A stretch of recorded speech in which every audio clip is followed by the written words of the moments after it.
आज हम आपको एक ऐसी रोचक कहानी के बारे में बताएंगे जो सुनकर आपको यकीन नहीं होगा। वो भी कहीं और नहीं बल्कि हमारे ही देश भारत में एक ऐसी जगह है जहां इस पूरे ब्रह्मांड को चलाने वाली तीनों शक्तियां एक साथ विराजमान हैं। इसी भारत में एक ऐसा स्थान है जहां कभी ऐसा काल पड़ा था कि धरती को देखकर ये लगता था कि मानो धरती माता का सीना अपने बच्चे की पुकार सुनकर फट गया हो। आज हम आपको एक ऐसी कहानी के बारे में बताएंगे जो एक ऐसे मंदिर की है जो बाहर से दिखने में एक आम शिव मंदिर जैसा लगता है, लेकिन जैसे ही आप इसके अंदर की तहकीकात में उतरते हैं आपको यह एहसास होता है ये सिर्फ एक मंदिर नहीं है बल्कि रहस्यों, शक्तियों और चेतावनियों का संगम भी है। नमस्कार, मैं हूँ राधा प्रिया और आप देख रहे हैं भारत एक्सप्रेस। ये कहानी है महाराष्ट्र के नासिक में स्थित त्र्यंबकेश्वर ज्योतिर्लिंग की। इसको लेकर कहा जाता है कि इस मंदिर में एक ऐसा हीरा मौजूद है जिसके बारे में ये मान्यता है कि वो जिसके पास भी गया उसके पूरे कुल का नाश हो गया।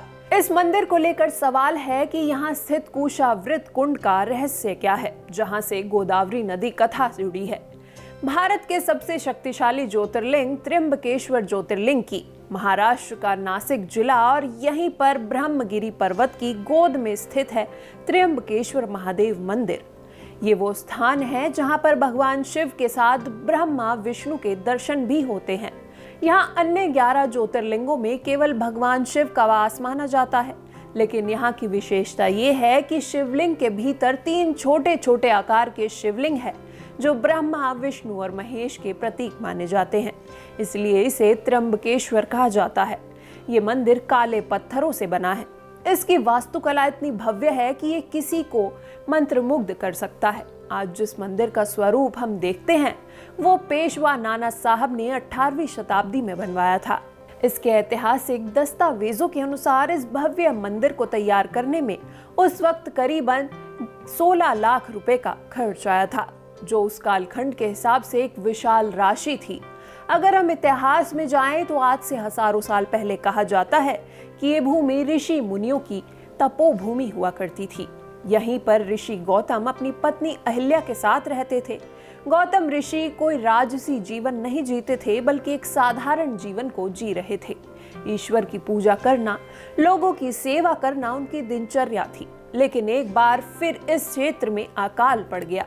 यहाँ की धरती फटने लगी, नदियां सिमट गई और लोगों के सामने पानी की बड़ी समस्या खड़ी हो गई। तब ऋषि गौतम ने संकट को दूर करने के लिए इंद्रदेव की कठोर तपस्या की। इंद्रदेव तपस्या से प्रसन्न होकर उन्हें वरदान के रूप में एक अक्षय जल स्रोत देते हैं जो कभी सूखता नहीं था। ऋषि गौतम ने इस जल सत्र की सहायता से हजारों लोगों की प्यास बुझाई और अकाल की मार को मार दिया। ये कहते हैं कि हर रोशनी के साथ कुछ साए भी आते हैं। इससे ऋषि गौतम की बढ़ती प्रसिद्धि को देखकर कुछ ऋषियों को ईर्ष्या होने लगी। उन्होंने गौतम ऋषि को फंसाने के लिए चाल चली और एक बीमार अधमरी गाय को ऋषि गौतम के खेत में छोड़ दिया। जैसे ही ऋषि गौतम ने उस गाय को खेत से हटाने की कोशिश की, वो मर गई। इस घटना के बाद ऋषि गौतम पर गौ हत्या का झूठा आरोप लगा दिया गया। जिन्होंने जीवन भर सत्य और सेवा का मार्ग चुना था, आज वही लोग समाज की नजरों में अपराधी बना दिए गए। इस कलंक को दूर करने के लिए और आत्मशुद्धि के लिए ऋषि गौतम भगवान शिव की कठोर तपस्या करने चले गए। अंततः भगवान शिव उनकी तपस्या से खुश हुए और दर्शन देकर कहा कि ऋषि गौतम, आप निर्दोष हैं और ये सब कुछ एक षड्यंत्र था।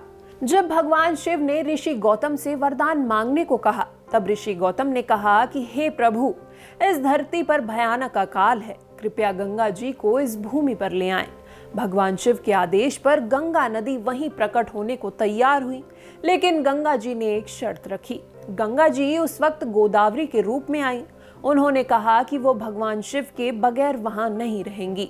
इसके बाद गोदावरी के साथ साथ स्वयं महादेव को भी वहां ज्योतिर्लिंग के रूप में निवास करना पड़ा। तभी से वो जगह त्र्यंबकेश्वर महादेव के नाम से प्रसिद्ध हो गई। आपको बता दें कि गोदावरी नदी को दक्षिण की गंगा भी कहा जाता है। इसका उद्गम ब्रह्मगिरी पर्वत के गंगा द्वार से होता है।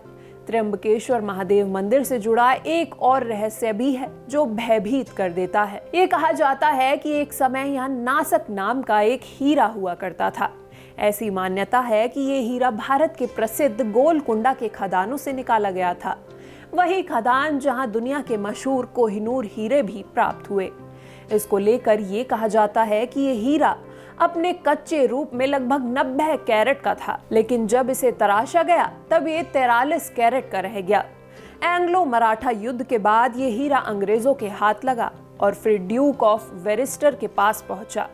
मान्यताओं के अनुसार जब ये हीरा उनके पास था तो उनके जीवन में एक के बाद एक दुख आते गए। हालांकि इतिहासकार और विशेषज्ञ इस हीरे के अभिशप्त होने के दावों को लेकर एक मत नहीं है। कुछ इसे संयोग मानते हैं तो कुछ इसे मंदिर से लूटी गई संपत्ति को दैव प्रकोप। आज ये हीरा कहाँ है, इसके बारे में कोई पुख्ता जानकारी नहीं है, पर इसके श्राप की कहानियां आज भी लोगों को हैरान करती हैं। मंदिर परिसर में कुछ ही दूरी पर स्थित है कुशावर्तक कुंड, जिसको लेकर पौराणिक मान्यताओं के अनुसार प्रारंभ में गोदावरी नदी स्थिर नहीं थी। वो ब्रह्मगिरी पर्वत से प्रकट तो होती, लेकिन फिर अचानक गायब हो जाती। तब ऋषि गौतम ने कुशा घास का प्रयोग करके गोदावरी के प्रवाह को एक स्थान पर रोक दिया। इसी कारण इस स्थान को कुशाव्रत कहा गया।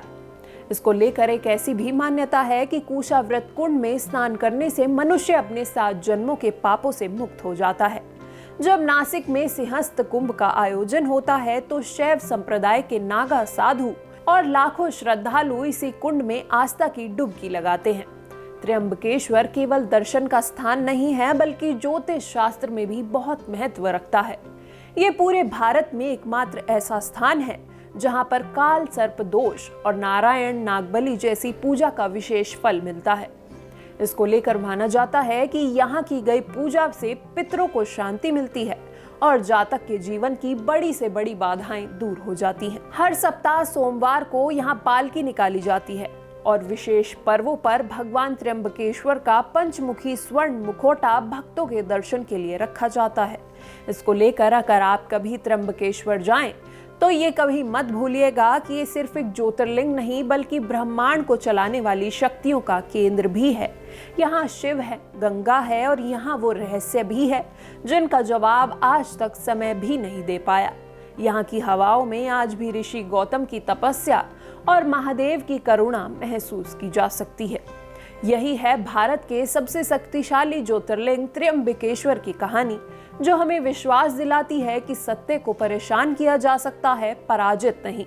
आज के हमारे इस एपिसोड में ये जानकारी आपको कैसी लगी, हमें कमेंट्स में जरूर बताएं और ऐसी ही भगवान से जुड़ी रहस्यमय जानकारियों के लिए देखते रहिए भारत एक्सप्रेस का स्पेशल वीडियो सेगमेंट धर्म गाथा।